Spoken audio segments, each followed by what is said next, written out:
Hello friends, welcome to defence matrix. तो American 5th generation fighter के ऊपर एक काफ़ी इंटरेस्टिंग ऑब्जर्वेशन करी गई है। इस पर हम विस्तार से बात करेंगे, लेकिन इससे पहले अपने स्पॉन्सर का एक मैसेज देख लेते हैं।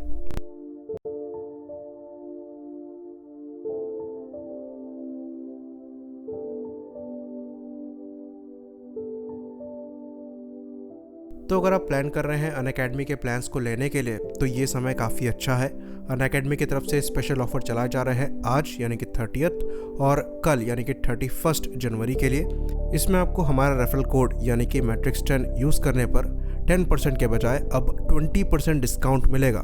तो अब आप मौके का फ़ायदा उठा सकते हैं और जो नए कोर्सेज़ हैं जिसमें आक्रमण CDS में 2022 जो कि 60 दिन का कोर्स होने वाला है उसको ले सकते हैं। सिमिलरली आप OTA का भी कोर्स ले सकते हैं। आक्रमण CDS OTA 2022 के अंतर्गत ये भी 60 दिन का कोर्स होने वाला है, जैसा कि हमने पहले भी बताया था। और अगर आप NDA की तैयारी कर रहे हैं तो रणभूमि 2.0 के अंतर्गत आप 60 डे का बैच कोर्स ले सकते हैं। इन सब में आपको 20% डिस्काउंट मिलेगा हमारा रेफरल कोड मैट्रिक्स 10 यूज़ करने पर। साथ ही साथ अगर आप एयरमैन की तैयारी कर रहे हैं तो ब्रह्मोस एयरफोर्स X के अंतर्गत आप बैच कोर्स ले सकते हैं। और यहाँ पर ये बात हम आपको क्लियरली बता दें कि ये सारे कोर्सेज 2 फरवरी से स्टार्ट होंगे और 60 डेज चलेंगे। इसमें फर्दर इन्फॉर्मेशन के लिए आप डिस्क्रिप्शन में दिए गए लिंक्स पर क्लिक कर सकते हैं। और ध्यान रहे, मैट्रिक्स 10 हमारा रेफरल कोड है, इसको यूज़ करने पर आपको 20% डिस्काउंट मिल जाएगा। बाकी आपकी प्रिपरेशन के लिए बेस्ट ऑफ लक।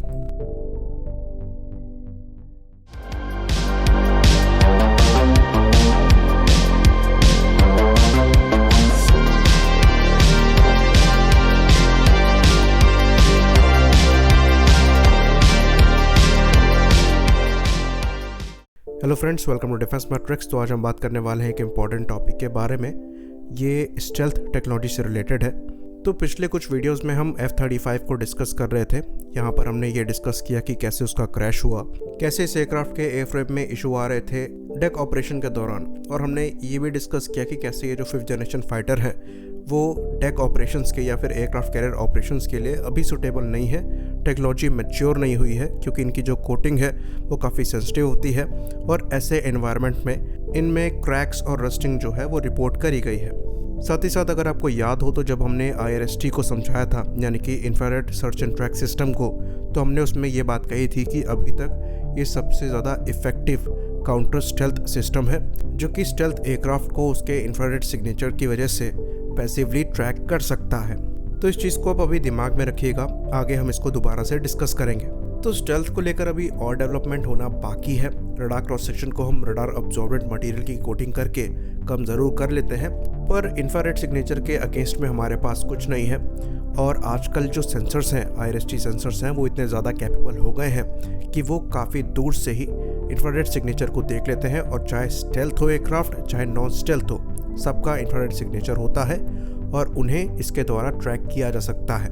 तो इंफ्रारेड सिग्नेचर जो है वो हर एयरक्राफ्ट का होता है जो हीट प्रोड्यूस करता है। सामने से अगर एयरक्राफ्ट आ रहा होगा तो उसका IR सिग्नेचर थोड़ा कम होगा। अगर एयरक्राफ्ट जा रहा है, उसके इंजन की हीट जो है वो ट्रैकिंग करते हुए IRST के सामने है, तो वो काफ़ी दूर से ही पहचाना जा सकता है।